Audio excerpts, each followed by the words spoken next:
Do you want your stream workout to look like this and not like this? In this tutorial, we'll be going over how to connect your capture card to your camera.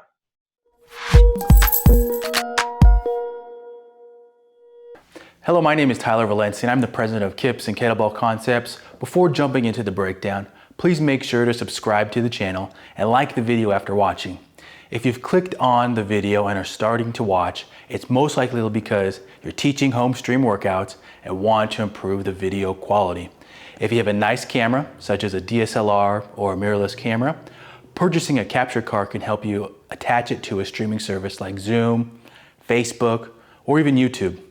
Not only is this one easy way to improve the quality, but as you can tell from the beginning of this video, there's a difference right away. It's almost night and day. A capture card is what takes the signal from the camera and acts like a receiver to put the signal into a format for the computer. In creating this video, there were a couple outlier solutions that made it so you can go directly from the camera to the PC, but there always seemed to be a caveat, such as it only worked with certain cameras, or there was a special software that you needed or had to download. In all honesty, it is much more reliable and easier to just bite the bullet and purchase a capture card. The one we are using for this video tutorial was about $100 with shipping, but if you are looking at anywhere between $80 and $275 to purchase one.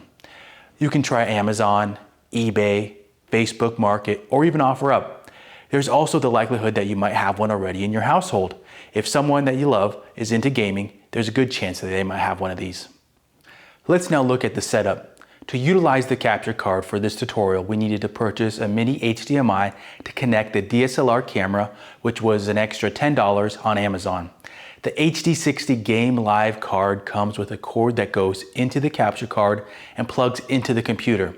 But there are some capture cards on the market that plug directly into the USB port. After getting everything plugged in, you're basically set. Once in Zoom, you can check your settings and the option to click the capture card should be there. The same should be available for Facebook Live or YouTube.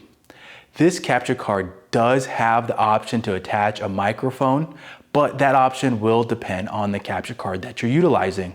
A couple last minute items when getting a capture card. First, check to make sure you're getting a capture card and that it's compatible with your camera. If you're on Amazon, make sure to read the reviews and the specifications of the product. In the description of this video, we have a couple popular options, but still, take the time to read the product descriptions. Second, make sure you have a good power source and your camera batteries are fully charged before streaming. You wouldn't want your camera to shut off in the middle of a stream. Some cameras have an option to connect to a power source, which makes streaming that much easier. Next, make sure you have all the proper cords. The mini HDMI cord is something that can easily be overlooked. Check the options available on your camera and what is needed to get it connected to the capture card. Lastly, check if your camera has a clean HDMI output. What this means is when you're attached to the capture card, do all the settings still appear? Most cameras have options to clear the screen, but this is something that could easily be overlooked. Make sure to check this just because you wouldn't want the audience to see all the details while you're streaming. That's it for this tutorial. We hope you liked the breakdown. If you're planning on buying a capture card, let us know in the comments section how you plan to use it. Make sure to hit that like button and subscribe for future videos for fitness professionals.